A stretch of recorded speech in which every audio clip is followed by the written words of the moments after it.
In this video, we'll discuss the route mapping tool in ITICnxt. The route tool lets you create long and narrow excavation entities, and can be used to create a straight line entity or one with multiple turns in it. If you're doing a utility line installation in a new area, or repairing a cement walkway path that doesn't run along a roadway, this is the tool to use. Select the Route tool from the Drawing Tools menu.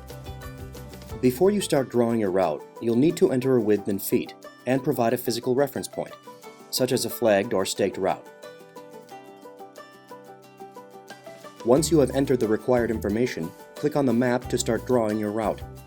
If your route turns at any point, click again to add a pivot point.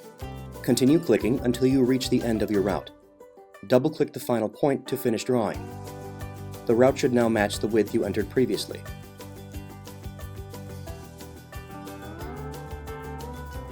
ITICnxt will automatically derive marking instructions from your mapping.